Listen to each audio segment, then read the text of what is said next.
Good morning friend. કેમ છો બેટા? હવે નીટની અને JEE અને ગુજકેટ માટેની તૈયારીઓ તમે કરતા જ હશો અને જેટલી એફિશિયન્સી હોય એટલી વધુમાં વધુ મહેનત કરી લેવાની બેટા. ઓકે, તો હવે આજે આપણે એક આગળના પેપરનું સોલ્યુશન સમજીશું. પેપર નંબર આપું છું 5મો. તમને એમ થાય પેપર નંબર તો મારા જ કાઢેલા પેપર છે એટલે હું નંબર 5મો આપ્યો છે. સોલ્યુશન સમજીશું. આ પેપરની અંદર તમને જો તમે તો પેપર આ રીતનું છે બેટા, બરાબર, પેપર 5 અને એના આગળ પણ એનું મેં વિડીયોમાં મૂકેલું જ છે. ઓકે, તો હવે આગળની ચર્ચા કરીએ અને સમજવાનો ટ્રાય કરીએ બેટા.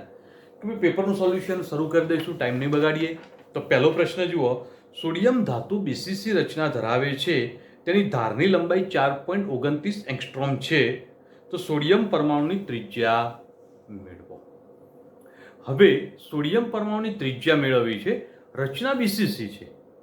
જો BCC રચના હોય તો આપણે એક વાત જાણીએ છીએ બેટા કે પરમાણુની ત્રિજ્યા અને ધારની લંબાઈ આ બંને વચ્ચેનો સંબંધ દર્શાવતું સૂત્ર જે છે એ આવું છે: R is equal to √3a upon 4. બરોબર? તો આ સૂત્ર તમારે પહેલું એપ્લાય કરવું પડશે. સૂત્રની અંદર તમે જે ક્લિયર કરો એના પ્રમાણે ત્રિજ્યા ગણવાની છે. જો ત્રિજ્યા ગણવાની હોય તો R મેળવવાનો છે, મતલબ √3. હવે અહીંયા આગળ એ એટલે ધારની લંબાઈ. જો ધારની લંબાઈ તમને કહ્યું છે 4.29 એંગસ્ટ્રોમ, તો અહીંયા આગળ 4.29/4 ઇઝ ઇક્વલ ટુ શું થશે?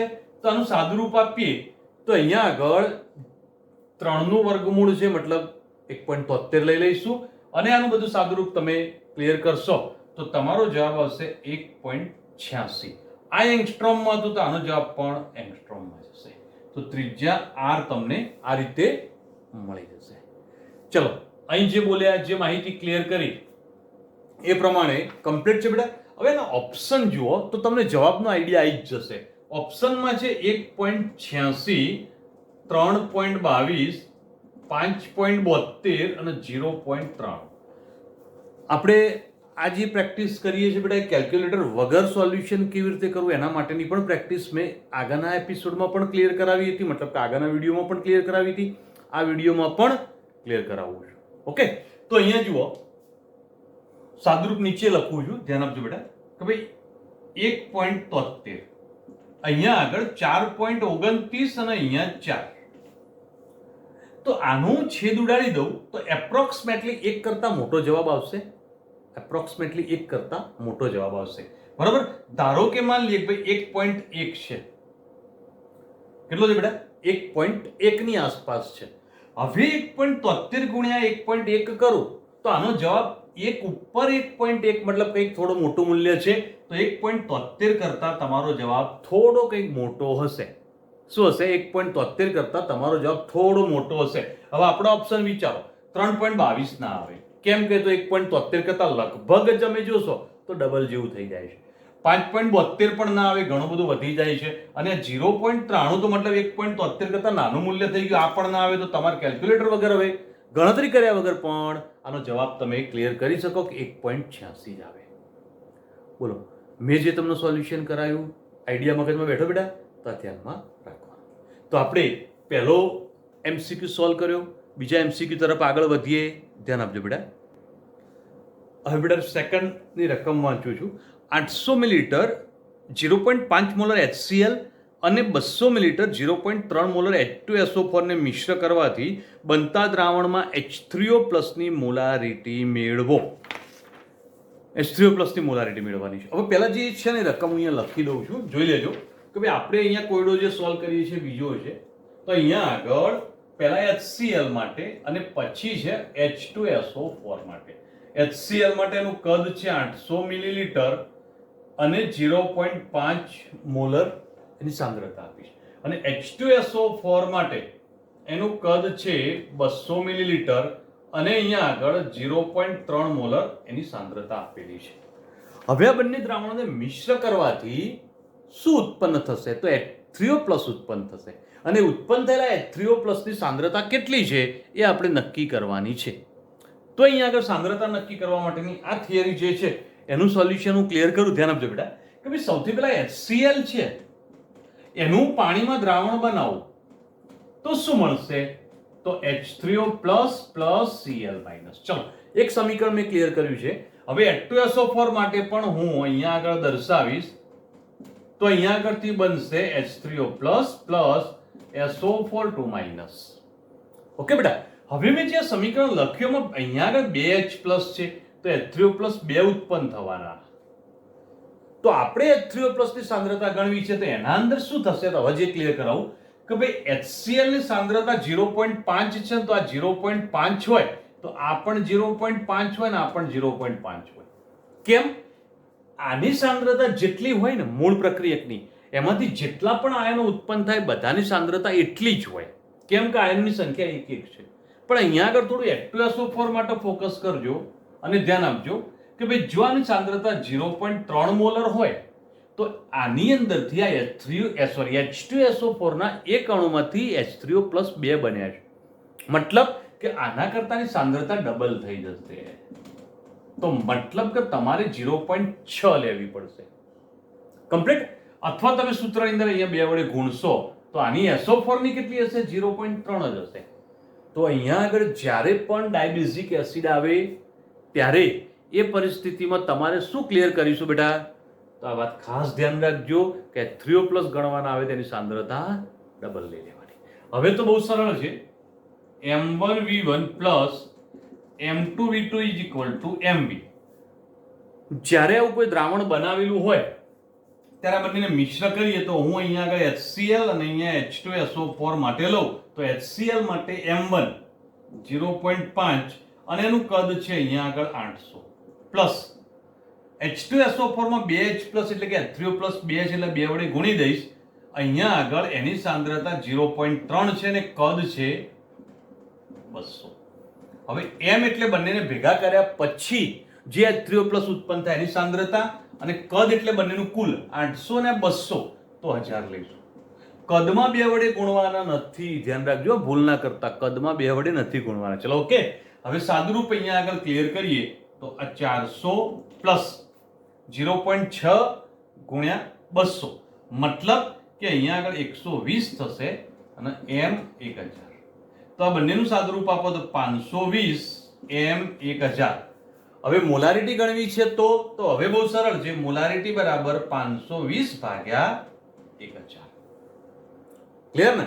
તો હવે સાદુરૂપ આપીએ તો એ પરિસ્થિતિની અંદર અહીંયા આગળ 0.52 મોલર જવાબ આવશે. કેલ્ક્યુલેટરની પણ જરૂર ન પડે એવું સરળ સાદુરૂપ છે. તો તમારો જવાબ 0.52 મોલર આવશે. ખાસ પણ ધ્યાનમાં રાખવાનો H2SO4. ઓકે, બાકી બધું સરળ છે. ઓકે, તો હવે નેક્સ્ટ MCQ પર આગળ વધીશું. ધ્યાન આપજો બેટા. નેક્સ્ટ જોઈએ બેટા ત્રીજો પ્રશ્ન. એસિડિક માધ્યમમાં 1 કલાક માટે 9.65 એમ્પિયર વિદ્યુત પ્રવાહ નાઇટ્રોબેન્ઝીનમાંથી પસાર કરતા પેરા એમિનોફિનોલનો કેટલો જથ્થો મળશે? હવે આ પ્રક્રિયા જે છે એના માટે આપણે મેન વસ્તુ છે નાઇટ્રોબેન્ઝીન જે છે એની પ્રક્રિયા કરવાની છે અને પછી આમાંથી નિપજ મળે છે. તો તમને પેરા એમિનોફિનોલ મળશે. પહેલા તો સમીકરણ ક્લિયર કરી દઈએ અને પછી આખી ચર્ચા આગળ વધારીએ તો જ તમે આ દાખલો સોલ્વ કરી શકશો. ઓકે ને બકા? તો નાઇટ્રોબેન્ઝીન એટલે અહીંયા લખું C6H5NO2. ઓકે, C6H5NO2 નો મતલબ થાય છે કે તમે જે બેન્ઝીન લીધેલું છે એના ઉપર NO2 છે. ઓકે, બે સેમ છે. પ્લસ હવે આની પ્રક્રિયા થશે તો એ પ્રક્રિયા દરમિયાન શું થશે તો એ પછી ક્લિયર કરાવું, પણ પેલા નિપજ દર્શાવો એટલે તમારો કોન્સેપ્ટ ક્લિયર થઈ જાય. પ્રક્રિયામાં બીજું શું હોઈ શકે પછી દર્શાવું. હવે નિપજ તરીકે અહીંયા આગળ પેરા એમિનોફિનોલ મળે છે અને પ્રક્રિયા દરમિયાન પાણી ઉત્પન્ન થાય છે. ઓકે, તો હવે જો NO2 એટલે 2 ઓક્સિજન છે, 2 ઓક્સિજન અહીંયા આગળ થઈ ગયા. નિપજમાં કુલ કેટલા હાઇડ્રોજન તમને વધારાના આવતા દેખાય છે? તો કોન્સન્ટ્રેટ કરો. બરોબર, જો તમે આ પરિસ્થિતિ છે તો અહીંયા આગળ આ NO2 ને NH2 થઈ જાય છે. NO2 નું NH2 થઈ જશે. NH2 થઈ મતલબ 2 હાઇડ્રોજન વધારાના આવ્યા. ઓકે, સરસ. હવે એક ઓક્સિજન અહીંથી અહીંયા જોડાય છે અને એ ઓક્સિજન ત્યાં જોડાય તે દરમિયાન ઓક્સિજન જોડાય ત્યાંથી હાઇડ્રોજન છૂટો પડશે બેન્ઝીનમાંથી. તો એનો એ હાઇડ્રોજન ત્યાં વપરાય જ્યારે OH બની ગયો અને OH બને તો એના માટે વધારાનો હાઇડ્રોજન તો આવ્યો નથી. તો મતલબ અત્યાર સુધીમાં 12 થી વધારાના હાઇડ્રોજન જે મેળવ્યા એ 2 મેળવ્યા. ઓકે, હજુ બીજો ઓક્સિજન એ બીજા હાઇડ્રોજન સ્વીકારીને H2O બનાવશે. તો કુલ કેટલા હાઇડ્રોજન સ્વીકાર્યા એને? 4. ખ્યાલ આવે બેટા? તો 4 હાઇડ્રોજન ટોટલ મેળવ્યા, જેમાં 2 NH2 માં ગયા અને 2 H2O માં ગયા. આ હાઇડ્રોજન બેન્ઝીનમાંથી જ છૂટો પડેલો હાઇડ્રોજન એને મેળવેલો છે, એટલે બહારથી આવેલો નથી. તો મતલબ કે અહીંયા આગળ 4H+ દર્શાવવા પડે. ઓકે, જો 4H+ દર્શાવવું થયું તો મતલબ કે 4 ઇલેક્ટ્રોન થશે. તો આખું સમીકરણનો કોન્સેપ્ટ ક્લિયર કર્યો. બધા મગજમાં બેઠું બેઠા વાત. તો સમીકરણ પહેલા દર્શાવી દીધું. હવે પ્રક્રિયામાં આપણે આગળ ગણતરી વિચારવી છે. હવે આગળની ગણતરીમાં તમે રકમ જુઓ તો અહીંયા આગળ કેટલો જથ્થો, મતલબ કે તમારે એનું વજન માંગ્યું છે. શું માંગ્યું બેટા? વજન. હવે વજન માંગેલું હોય તો એ પરિસ્થિતિની અંદર આપણે સમજવાનો પ્રયત્ન કરીશું બકા કે ભાઈ પેરાએમિનોફિનોલનો કેટલો જથ્થો મળશે. પેરાએમિનોફિનોલનો જથ્થો કેટલો મળશે એની ગણતરી આપણે દર્શાવી છે. હવે બેટા વજન શોધવું છે. હવે વજન શોધવું તો આનું વજન શોધવાનું છે. પ્રક્રિયા દરમિયાન આનું વજન કેટલું મળશે પેરાએમિનોફિનોલ માટે. ઓકે, તો હવે ત્યાંને ગણવા માટે શરૂઆત કરીએ અને શરૂઆતનો પોઈન્ટ શું છે? તો અહીંયા આગળ પહેલા તો પ્રક્રિયા દરમિયાન કેટલો જથ્થો વિદ્યુતનો અંદર છે એ પહેલા ગણી કાઢીએ. તો પહેલું સૂત્ર લઈએ, Q = IT. હવે I બરાબર કેટલા છે? તો I બરાબર રકમમાં વાંચો કે ભાઈ 9.65 એમ્પિયર કહેલા છે. ઓકે, અને પ્રક્રિયા થાય દરમિયાન 1 કલાક એટલે 3600 સેકન્ડ થઈ ગઈ. કેટલી થઈ બગા? 3600 સેકન્ડ. તો તમે આ રીતે પ્રક્રિયા દર્શાવો. હવે આનું સાદુરૂપ આપી દો. સાદુરૂપ આપશો તો અહીંયા આગળ 34740 કુલંબ વિદ્યુતનો જથ્થો તમે ટોટલ અત્યાર સુધીમાં પસાર કર્યો આ પ્રમાણે. ઓકે, તો હવે આટલો જથ્થો પસાર કર્યો તો એ વખતે આનું તમારે નિપજ કેટલી મળે છે એનું ગણવું છે. તો પહેલા આનો અણુભાર ગણી કાઢો બેટા. હવે આનો અણુભાર ગણશો ને તો શું થશે? સૂત્ર અહીંયા આગળ ક્લિયર કરાવું. C6H4NH2 અને આ બાજુ OH. આના મેં બીજી રીતે આ રીતે લખ્યું છે. ઓકે, આના પરથી અણુભાર ગણશો તો આનો અણુભાર 109 મળશે. કેટલો મળશે બકા? 109. તો અહીંયા આગળ પહેલા સમીકરણ પ્રમાણે જો ક્લિયર કરીએ તો 4 ઇલેક્ટ્રોનનો મતલબ 4 મોલ ઇલેક્ટ્રોન બરાબર 4 ફેરાડે બરાબર 4 ગુણ્યા 96500 કુલંબ. આટલો સંબંધ તમે ક્લિયર કરી શકો. ઓકે, તો મતલબ છે 4 ઇલેક્ટ્રોન એટલે આટલા કુલંબ થાય. તો 4 ગુણ્યા 96500 કુલંબ બરાબર 109 ગ્રામ તમને આ નિપજ મળવાની. કારણ કે એનો અણુભાર 109 છે તો 109 ગ્રામ મળશે. તો રિયલમાં આવ્યા લો 34740 કુલમ વિદ્યુતનો જથ્થો પસાર કરો તો તમને આ નિપજ કેટલી મળશે? તો હવે એનું સાદુરૂપ આપવાનું છે. તો 34740 ગુણ્યા 109 છેદમાં 4 ગુણ્યા 96500. બસ હવે આનું કેલ્ક્યુલેશન સાદુરૂપ ક્લિયર કરો તો એ સાદુરૂપના આધારે તમને અહીંયા આગળ જવાબ 9.81 ગ્રામ નિપજ મળશે. ઓકે, તો 9.81 ગ્રામ નિપજ મળશે. તમે એનો જવાબ આ રીતે ક્લિયર કરી શકો છો. ઓકે બેટા, તો સાદુરૂપ આપવા માટે તમે હવે જાતે પ્રયત્ન કરજો. મેં તમને રસ્તા શીખવાડી દીધા છે. ઓકે ને, મેં તમને રસ્તા શીખવાડી દીધા કે છેદ ઉડાડતા જાઓ, સાદુરૂપ ક્લિયર કરી શકશો. ઓકે, પણ આપણો જવાબ આટલો આવશે. આ જવાબ પ્રમાણે જોવા જઈએ તમારો જવાબ જે છે કેટલો છે બેટા? સી જવાબ આવશે. ઓકે, તો હવે નેક્સ્ટ પોઈન્ટ ઉપર આગળ વધીએ. બીજો કોયડો જોઈએ. હવે બેટા ચોથો કોયડો સોલ્વ કરીશું. ચોથો પ્રશ્ન જે છે એની અંદર જો મેં સમીકરણ લખી દીધું છે. તો આ પ્રકારનું એક તમને સમીકરણ આપેલું છે અને એ સમીકરણ માટે તમને કહ્યું છે કે ભાઈ N2O5 ની પ્રારંભિક સાંદ્રતા, મતલબ કે આની પ્રારંભિક સાંદ્રતા જે છે એ 3 મોલ લિટર ઇન્વર્સ છે. મતલબ મોલારિટી જ થઈ કહેવાય. ઓકે, 30 મિનિટ પછી એની સાંદ્રતા ઘટીને 2.75 મોલ લિટર ઇન્વર્સ થઈ જાય છે. તો NO2 બનવાનો દર ગણો. NO2 બનવાનો દરનો મતલબ NO2 ના સંદર્ભમાં વેગ ગણવાનો છે. ઓકે, તો હવે એનો બનવાનો દર જે છે ગણવો છે તો એ કેવી રીતે ગણી શકીએ આપણે?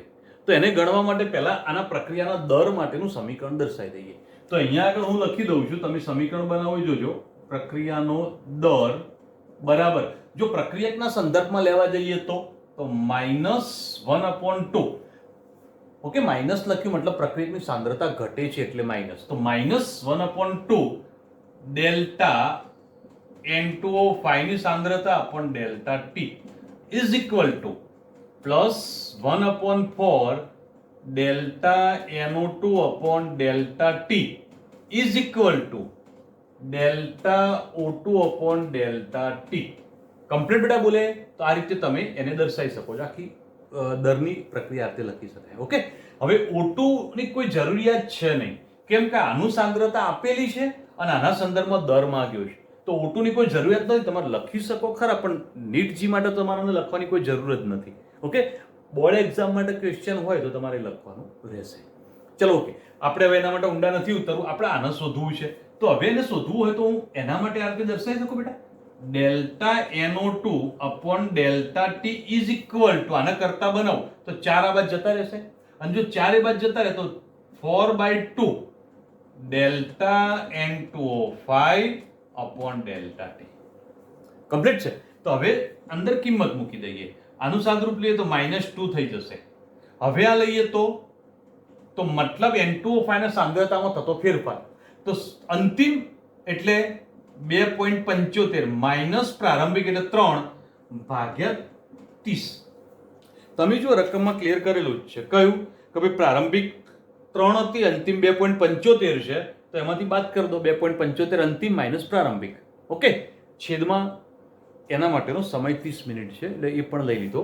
ઓકે, હવે તમારે આ બંનેનો જવાબ માઇનસ આવશે એટલે -2 -0.25 છેદમાં 30. તો હવે આનું સાદુરૂપ તમે માઇનસ તો પ્લસ થઈ જશે. ઓકે ને, તો માઇનસ પ્લસ થઈ જશે. તમે એનું સાદુરૂપ ક્લિયર કરી શકો છો અને સાદુરૂપ આપશો તો 0.0166 આવશે. તો અહીંયા આગળ તમે આ રીતે દર્શાવી શકો છો. હવે એનો એકમ કયો થઈ જશે બેટા? તો એકમ પણ ક્લિયર કરી દઈએ કે એકમ જે છે એ મોલ. પેલાની સાંદ્રતાનો એકમ શું હતો જુઓ, વાંચો તો મોલ લિટર ઇનવર્સ. તો અહીંયા મોલ લિટર ઇનવર્સ, સમય છે મિનિટનો, મતલબ મિનિટ ઇનવર્સ. તો તમે આનો એકમ આજે દર્શાવી શકો છો. તો આ જવાબ તમારો ચોથા ક્વેશ્ચનની અંદર બનશે અને એ જવાબ જે છે એ અહીંયા આગળ ડી જવાબ છે, મતલબ ચોથો છે. ઓકે, તો મતલબ આ પ્રશ્નનો જવાબ તમે આ રીતે દર્શાવી શકો છો. તો ચોથો કોયડો આપણે સોલ્વ કર્યો. નેક્સ્ટ કોયડા ઉપર આગળ વધીશું. બેટા પાંચમો પ્રશ્ન જો, ફીણ પ્લવન પદ્ધતિમાં ફીણ સ્થાયીકારી તરીકે કયો પદાર્થ વપરાય છે, મતલબ કયું સંયોજન વપરાય છે? આવા સીધો જ છે, જેની અંદર જવાબ સી આવશે, એનિલિન. ઓકે બેટા, તો એનો જવાબ સીધો સી, એનિલિન. મેં વચ્ચે આવા પ્રશ્નો એટલા માટે મૂક્યા છે કે નીટની એક્ઝામમાં કે જેડબલની એક્ઝામમાં થોડા પ્રશ્નો બુક ઉપર આધારિત હોય છે. એટલે એકલું ઘણી વખતે એવું કરતા હોય ભારે તૈયાર કરીએ અને ટેક્સ્ટ બુક ઉપર આધારિત ક્વેશ્ચન ના કરીએ તો ટેન્શનમાં આવીએ. એટલે અમુક ટેક્સ્ટ બુક પણ પરફેક્ટ કરવી જરૂરી છે. ઓકે, એટલા માટે વચ્ચે આ પ્રશ્ન લીધો. હવે નેક્સ્ટ પોઈન્ટ ઉપર જઈએ. ચલો બેટા, એના પછીનો છઠ્ઠો પ્રશ્ન જુઓ. 31.6 ગ્રામ KMnO4ની HCl સાથેની પૂર્ણ પ્રક્રિયાથી કેટલા ગ્રામ ક્લોરીન વાયુ મળશે? હવે અહીંયા આગળ KMnO4ની HCl સાથેની આ પ્રક્રિયા જે છે ને, પ્રક્રિયામાં ક્લોરીન કેટલા ગ્રામ મળશે જો સોલ્વ કરવું હોય તો તમને સમીકરણ આવડવું જોઈએ. સમીકરણ પહેલા સોલ્વ કરી દઈએ. તો અહીંયા આગળ જો બગા KMnO4 પ્લસ HCl, તો એની પ્રક્રિયા દરમિયાન તમને નિપત તરીકે KCl plus MnCl2 plus H2O અને પ્લસ Cl2. બુકનું જ સમીકરણ છે, બહારનું નથી. ઓકે, તો મતલબ તમને આ સમીકરણ ક્લિયર હોવું જોઈએ. ટેક્સ્ટ બુક ઉપર આધારિત છે. હવે જોઈ લો, હવે બહુ સરળ છે. સંતુલન કરવું પડશે. સંતુલન માટે તમે અહીંયા 2 વડે ગુણીને શરૂઆત કરો તો પોટેશિયમ 2 થઈ ગયા, મેંગેનીઝ પણ 2 થઈ જાય છે. ઓકે, હવે ઓક્સિજન 8 થઈ જાય છે. તો ઓક્સિજન 8 થયા તો અહીંયા 8 વડે ગુણ્યા તો હાઇડ્રોજન 16 થઈ ગયા, મતલબ અહીંયા 16 વડે ગુણો તો ક્લોરીન 16 થશે. 16 ક્લોરીન કરવા હોય તો અહીંયા આગળ જોઈ લો, 4 આ થઈ ગયા અને 2 આ થઈ ગયા, મતલબ 6 તો જતા રહ્યા, 10 વધ્યા. 10 કરવા માટે અહીંયા 5 વડે ગુણો, મતલબ આવું થયું. હવે આનો મતલબ એવો થયો કે પ્રક્રિયા દરમિયાન 2 મોલ KMnO4 વપરાય છે. હવે KMnO4 નો અણુભાર જુઓ તમે રકમમાં આપેલો છે 316, તો મતલબ આ 2 ગુણ્યા 316 ગ્રામ KMnO4 વપરાય, તો ક્લોરીન કેટલો? તો ક્લોરીન 5 ગુણ્યા 71 ગ્રામ ઉત્પન્ન થશે. કમ્પ્લીટ. કેમ કે Cl2 લખીએ તો ક્લોરીનનો પરમાણુ ભાર 35.5 છે, અને જો 35.5 હોય 2 ક્લોરીન લઈને 71 થાય, પણ એ 2 5 મોલ છે.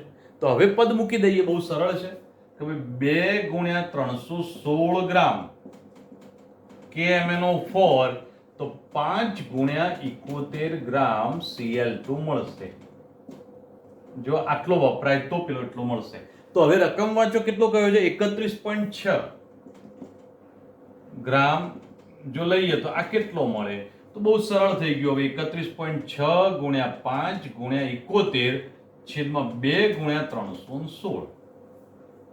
કમ્પ્લીટ ને? તો હવે આ 31.6 નીચે 316 મતલબ 10 થશે. ઓકે.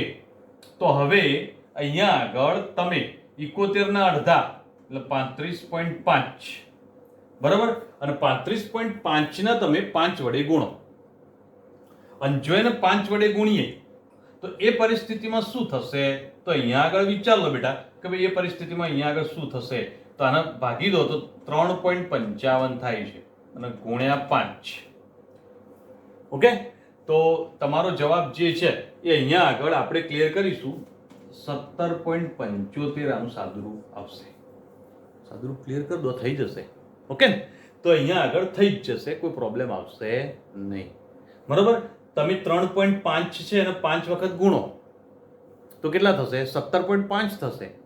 ઓકે. અને 17.5 છે ને બીજા 0.055 વખત આવશે, 0.25 બીજા ઉમેર દો તો 17.5 પ્લસ 0.25 એટલે 17.75. સાદુરૂપ સાથે મેં તમને ક્લિયર કરાવ્યું છે, ધ્યાન રાખજો. તો મતલબ કે આટલા ગ્રામ ક્લોરીન પ્રાપ્ત થશે. તો ક્લોરીન મેળવવા માટે આ એક પોઈન્ટ ક્લિયર કર્યો. નેક્સ્ટ પોઈન્ટ ઉપર ચર્ચા કરીએ. 7મો પ્રશ્ન વાંચો બેટા. Mn ના એક સંયોજનની સૈદ્ધાંતિક ચુંબકીય ચાક માત્ર 3.87 બોર મેગ્નેટોન છે. હવે કેટલી છે સૈદ્ધાંતિક ચુંબકીય ચાક માત્ર? 3.87. ઓકે બેટા. હવે પ્રશ્ન અહીંયા આગળ કરે છે તો Mn ની ઓક્સિડેશન અવસ્થા જણાવો. હવે અહીંયા આગળ બેઝિકલી આખી ચર્ચા ક્લિયર કરાવું છું, ધ્યાન આપજો. સૌથી પહેલા Mn જે છે એનો પરમાણુ ક્રમાંક મેંગેનીઝનો 25 છે. જો 25 ઇલેક્ટ્રોન રચના આર્ગોન 4s2 3d5 થશે બકે આવી. ઓકે. હવે 3.87 જો ચાક માત્ર આવે છે, તારો મતલબ તેના સંયોજકતા કોષમાં હવે 3 ઇલેક્ટ્રોન બાકી છે. કેટલા ઇલેક્ટ્રોન બાકી છે? 3. હવે સંયોજકતા કોષમાં 3 ઇલેક્ટ્રોન બાકી છે, મતલબ કે 3D કક્ષકમાં 3 બાકી છે. હવે 3D કક્ષકમાં આવી રીતે રચના છે ને, એમાંથી 3 વધવા જોઈએ. તો આ પરિસ્થિતિમાં હવે કુલ ઇલેક્ટ્રોન 3 જ વધે છે, તો આમાંથી કેટલા કાઢી દઈએ તો 3 વધશે? બહુ સરળ થઈ ગયું. ઓકે. તો મતલબ 5 ને 2 7 હતા, એમાંથી 4 જતા રહે તો 3 વધે, મતલબ Mn +4 આવે. તો આવું શક્ય છે. જો +4 હોય તો આવું શક્ય છે, મતલબ એની ઓક્સિડેશન અવસ્થા +4. તો તમારે આ પ્રશ્નમાં જવાબ +4 આવશે. તો +4 આન્સર તમારો સાચો. ઓકે બેટા. તો +4 એટલે તમારે એ માં છે, તો જોઈ લો A +4 છે. ઓકે. તો આમ સરળ છે, ઇઝીલી ક્લિયર કરી શકાય એવું છે. થોડો આઈડિયા આવશે તો ક્લિયર થઈ જાય એવું છે, પણ આ બધા આઈડિયા મગજમાં રાખવા જરૂરી છે, કારણ કે નીટ અને જીમાં જેટલું ઝડપથી પેપરનું સોલ્યુશન થાય એટલો સમય બચશે અને વધુમાં વધુ ક્વેશ્ચનનું સોલ્યુશન થઈ શકે. બરાબર. એટલે ખાસ ધ્યાન રાખજો બેટા. હવે બેટા પ્રશ્ન 8મો જુઓ. પ્રશ્નમાં એવું છે કે નીચેના પૈકી કયું સંકીર્ણ સૌથી વધુ સમઘટકો આપશે? મેં 4 સંકીર્ણો અહીંયા દર્શાવી દીધા છે. હવે સૌથી વધુ સમઘટકો શેની અંદર મળશે? તો જવાબ જે છે એ અહીંયા આગળ શું આવશે? તો ડી આવશે. કેમ ડી આવે આપણે રીઝન ક્લિયર કરવાનું છે. સૌથી પહેલા આ જો હું દર્શાવું છું તો NH3 4 છે, ક્લોરીન 2 છે, મતલબ કે આમાં ભૌમિતિક સમઘટકતા શક્ય બનશે. કઈ ભૌમિતિક સમઘટકતા? ઓકે. ચલો હું આ લઉં છું તો એની અંદર ભૌમિતિક પણ શક્ય છે અને પ્રકાશ પણ શક્ય છે. 2 સમઘટકતા શક્ય છે. તો ભૌમિતિક ને પ્રકાશ સમઘટકતા શક્ય છે. આની અંદર પણ એવું જ છે કે ભાઈ પ્રકાશ સમઘટકતા શક્ય છે, ભૌમિતિક નહીં શક્ય. ઓકે.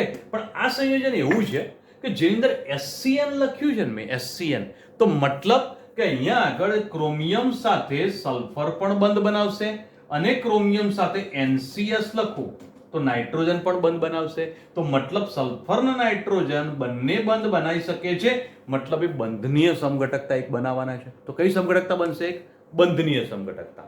ઓકે, ચલો બીજી સમઘટકતા ઉપર હું ફોકસ કરાવું તો અહીંયા આગળ એક ભૌમિતિક સમઘટકતા પણ શક્ય છે અને ત્રીજી સમઘટકતામાં અહીંયા આગળ પ્રકાશ સમઘટકતા પણ શક્ય છે. તો સૌથી વધુ સમઘટકો આમાં શક્ય છે. બંધનીય પણ છે, ભૌમિતિક પણ છે અને પ્રકાશ પણ છે. ઓકે, તો ધ્યાન રાખજો અને ક્લિયર કરજો. નેક્સ્ટ કોયડો સોલ્વ કરીએ. આપણે એક કોયડો બીજો સોલ્વ કરીએ. એવું કહ્યું છે કે નીચેના પૈકી કયું સંયોજન એ જલીય KOH પ્રત્યે વધુ સક્રિય છે? તો સોલ્યુશન સમજીએ કે ભાઈ બેન્ઝીન વલય સાથે જો કોઈ હેલોજન જોડાય છે, કોઈ પણ ક્લોરીન હોય કે બ્રોમિન હોય, તો હેલોજન બેન્ઝીન સાથે વધુ પ્રબળ સહસંયોજક બંધ બનાવે છે. અને જો વધુ પ્રબળ સહસંયોજક બંધ બનાવે તો એ પરિસ્થિતિની અંદર તમે શું કરી શકો? બકા આ બંધ જલ્દી ના તૂટે, અને જલ્દી બંધ નથી તૂટતો મતલબ એ બંધની પ્રક્રિયા સરળતાથી થતી નથી. તો મતલબ આ સંયોજન સરળતાથી પ્રક્રિયા ના આપે. તો અહીંયા પહેલું જુઓ તમે, ક્લોરીનની જગ્યાએ બ્રોમિન છે તો એ સરળતાથી પ્રક્રિયા નથી આપવાનો. તો અહીંયા ક્લોરીન છે એ પણ સરળતાથી પ્રક્રિયા નહીં આપે. તો આપણા બે તો ઓપ્શન શક્ય જ નથી. નીકળી ગયા. હવે વાત કરીએ આ, તો આમાં છે શું? તો પેરા બ્રોમો અને પછી બ્રોમિન, તો મતલબ અહીંયા બ્રોમિન છે ને અહીંયા બ્રોમિન છે, તો બંને બ્રોમિન તો સીધા બેન્ઝીન સાથે જોડાય છે, તો આ પણ શક્ય નથી. તો પછી ઓપ્શન આ વધ્યું, એમાં શું છે જુઓ, એમાં કઈ રીતે અહીંયા આગળ બંધારણ છે? તો બેન્ઝીન ઉપર CH2 ને પછી Br, તો મતલબ બ્રોમિન કોની સાથે જોડાયો છે?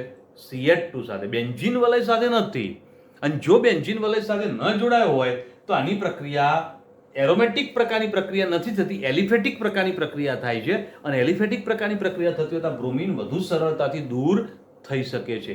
મતલબ કે આપણો જવાબ આવશે સી.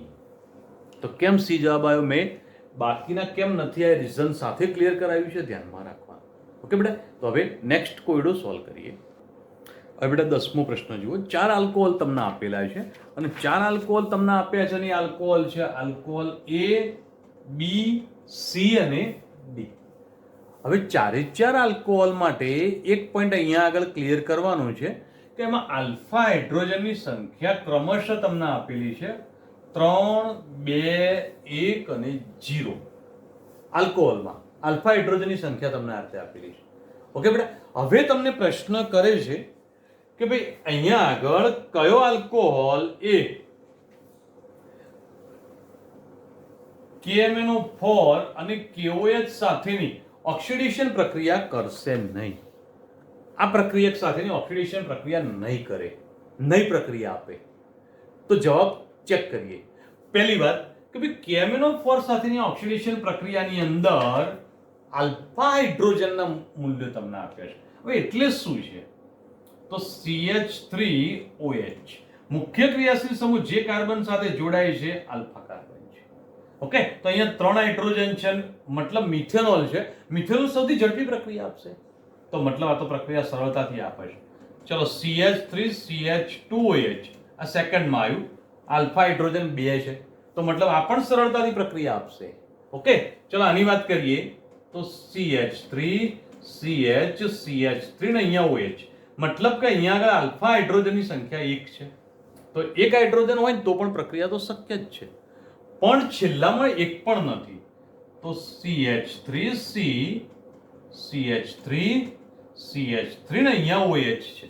તો આ પ્રકારની પ્રક્રિયા જે છે એની અંદર શું બેટા? તો અહીંયા આગળ એક પણ આલ્ફા હાઇડ્રોજન ના હોય તો આવો આલ્કોહોલ એટલે તૃતીયક આલ્કોહોલ થયો. અને તૃતીયક આલ્કોહોલ KMnO4 સાથેની ઓક્સિડેશન પ્રક્રિયા આપતો નથી. તો આપણો જવાબ ડી આવશે. ઓકે, તો ડી કેમ નથી આપતો? તો બધા જ પોઈન્ટ મેં રીઝન સાથે ક્લિયર કર્યા છે, ધ્યાનમાં રાખવાનું. હવે નેક્સ્ટ પોઈન્ટ ઉપર આગળ વધીએ.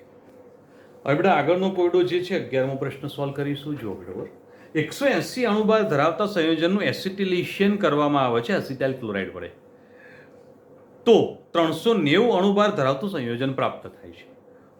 તો શરૂઆતના અણુમાં એમિનો સમૂહ કેટલા હશે?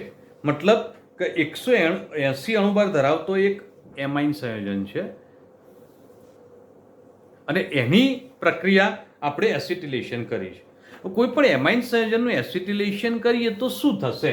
તો અહીંયા આગળ દર્શાવું છું, જુઓ, RNH2 એની પ્રક્રિયા CH3COCl. સમજો બેટા, હવે જ્યારે પ્રક્રિયા કરીએ છીએ ત્યારે સમૂહ અહીંયા જોડાય છે RNH COCH3 પ્લસ HCl. હવે આપણા માટે ઇમ્પોર્ટન્ટ છે આ એક એમાઇન સંયોજન લીધું તો એનું એસિટિલેશન કરીએ અને તમને નિપજ મળી. તો આપણે પોઈન્ટ ઉપર ફોકસ કરવું છે. ધ્યાન આપજો બરોબર. હવે કે તમે જે પ્રક્રિયક લીધો એમાંથી નિપજ મળી, તેમાં અણુભારમાં કેટલો વધારો થયો? તો વિચારો કે ભાઈ COCH3 નવો દાખલ થયો છે અને COCH3 દાખલ થયો અને એક H ને દૂર કર્યો છે. તો આનો અણુભાર ગણી કાઢી. કાર્બનનો 12, ઓક્સિજન 16, બીજો કાર્બનનો 12 ના હાઇડ્રોજનના 2 જ ગણું છું. કેમ 2 જ ગણું છું? અહીંયા આગળ 2 હાઇડ્રોજન હતા, એમાંથી એક થઈ ગયો, તો મતલબ એક હાઇડ્રોજન દૂર થયું છે. 3 નવા દાખલ થયા પણ સામે એક દૂર થયું છે, એટલે વધારાનો તો 2 જ આવ્યા. ઓકે, તો હવે ટોટલ આની અંદર આણ્વીય દળ ગણી કાઢીએ. તો મતલબ 42 જેટલો અણુભારમાં ફરક પડે છે. અણુભારમાં કેટલો વધારો થયો? 42 એકમનો. અને જો 42 એકમનો અણુભારમાં વધારો થાય છે તો હવે એનો પ્રશ્ન વાંચો. આ જે અણુ હતો એનો અણુભાર હતો 180 અને એમાંથી વધીને થઈ ગયો 390. હવે 180 માંથી 390 થઈ જાય તો એ પરિસ્થિતિની અંદર કેટલો વધારો થયો? તો 390 માઇનસ 180 તો કેટલો વધારો થયો બેટા? 210 નો. અણુભારમાં 210 નો વધારો થાય છે. હવે જો એક અણુમાં એક જ એમિનો સમૂહ હોય અને એસિટિલેશન કરીએ તો અણુભારમાં 42 નો વધારો થાય. સમજો, એક જ એમિનો સમૂહ હોય અને એસિટિલેશન થઈ જાય તો 42 નો વધારો થાય છે. તો અહીંયા આગળ તમને કહ્યું છે 210 નો વધારો થાય છે. તો 210 ભાગ્યા 42 કરી દો, મતલબ 5 આવશે. તો આનો મતલબ શું થયો કે તમારો જવાબ 5 આવશે. મતલબ તમે જે પ્રક્રિયક લીધેલો છે એ પ્રક્રિયકમાં એમિનો સમૂહની સંખ્યા 5 છે. બહુ સરસ પ્રશ્ન છે કે ભાઈ પહેલી નજરે આઈડિયા ના આવે તો તમે સોલ્યુશન કરી જ ના શકો. ઓકે બેટા, તો બરોબર સમજી અને આખો પ્રશ્ન કન્ફ્યુઝન લાગે તો એકવાર વિડીયો રિપીટ કરીને ફરીથી જોઈ લેજો કે જેના કારણે તમારે ક્લિયર થઈ જાય. ઓકે, તો પ્રશ્ન ધ્યાન આપજો. નેક્સ્ટ પ્રશ્ન ઉપર ફોકસ કરીશું. હવે બેટા 12મો પ્રશ્ન જુઓ. ગ્લુકોઝમાં વિશિષ્ટ પરિભ્રમણમાં વિચલન કઈ ઘટનાને કારણે જોવા મળે છે? હવે વિશિષ્ટ પરિભ્રમણમાં વિચલન જે છે ને એ મ્યુટારોટેશનના કારણે જોવા મળે છે. તો મ્યુટારોટેશનની ઘટના અહીંયા આગળ બને છે અને ઘટના જે છે એ ધ્યાનમાં રાખવાની છે. તો અહીંયા આગળ પ્લસ 112 માંથી ઘટીને 52.5 થાય છે અને 19 ની અંદરથી વધીને 52.5 થાય છે. તો બંને રીતે જોવા જઈએ તો આલ્ફા ગ્લુકોઝ અને બીટા ગ્લુકોઝ, આલ્ફા અને બીટા બંને ગ્લુકોઝની અંદરથી આ ફેરફાર થઈને આવું થાય છે. તો સ્થાયી પરિભ્રમણ થયું જે દર્શાવે છે મ્યુટારોટેશન. ઓકે, તો જવાબ મ્યુટારોટેશન આવશે. નેક્સ્ટ પ્રશ્ન જોઈએ. બેટા નેક્સ્ટ ક્વેશ્ચન જો વાંચો, લાસ્ટ છે. 25 સેલ્સિયસ તાપમાને ફ્રુન્ડલીચ અધિશોષણ સમતાપીના આલેખનું ઢાળનું મૂલ્ય 0.5 અને આંતરછેદન 0.4771 આપેલું છે. 4 બાર દબાણે અધિશોષણનું પ્રમાણ જણાવો. હવે આમ ફ્રુન્ડલીચના નિયમના આધારે કોઈ દાખલા એવા બનતા નથી. તમે થિયરી ભણ્યા એમાં પણ કોઈ દાખલા બુકમાં પણ નહીં આપે, પણ અહીંયા આગળ એક દાખલો બનાવેલો છે તો આપણે એને સમજીશું. ઓકે બેટા, તો અહીંયા આગળ શું છે દાખલો? તો અહીંયા આગળ પહેલા ફ્રુન્ડલીચનું સૂત્ર જોઈ લો. log x upon m is equal to, અહીંયા આગળ શું થશે બેટા? તો log k plus 1 upon n log p. ચલો ઓકે, આ જે છે એની અંદર શું થશે પહેલા એક પદો સમજી લઈએ. x upon m એ અધિશોષણની માત્રા બતાવે છે, ત્યાર પછી log કે આંતરછેદન બતાવે છે, 1 upon n એ ઢાળ બતાવે છે. આખું 1 upon n ઢાળ છે, ધ્યાન રાખજો. અને log p માં p એ દબાણ છે. ઓકે, તો હવે અંદર કિંમત જ મૂકવાની રહી. કિંમત જ મૂકવાની છે. તો log k શું છે? આંતરછેદન. આંતરછેદન 0.4771 આપ્યું છે. ઢાળનું મૂલ્ય જે છે એ તમને કહ્યું છે 0.5 ગુણ્યા log p. p એટલે દબાણ 4 બાર છે. ઓકે, તો અહીંયા આગળ હવે સાદુરૂપ માટે થોડા આગળ વધીએ તો ધ્યાન આપજો બેટા. 0.4771 પ્લસ 0.5 ઇન્ટુ ઇન્ટુ 0.6021 આનો લોગ જોઈ લીધો. ઓકે, હવે આનું સાદુરૂપ ક્લિયર કરી દઈએ અને સમજી લે 0.4771 પ્લસ આનો બેનો ગુણાકાર કરીએ તો 0.30 થઈ જશે એપ્રોક્સ. ઓકે, મતલબ કે આ રીતે કરી શકો છો. આ બંનેનો સરવાળો કરી દો તો log x upon m શું થશે બેટા? log x upon m. તો તમારે હવે ક્લિયર કરવાનું છે અને સમજવાનું છે. તો અહીંયા આગળ હવે આપણે આને સાદુરૂપ આપતા જઈએ, ક્લિયર કરતા જઈએ, ધ્યાન આપતા જજો. ઓકે બેટા, તો હવે આ બંનેનો સરવાળો કરી દઈએ તો 0.7781 થશે. હવે log x upon m શોધવાનું છે તો x upon m જેમાં log કાઢી દેવું પડે એની જરૂર નથી. તો log પેલી બાજુ લઈ જાય એન્ટીલોગ થઈ જશે. એન્ટીલોગ 0.7781.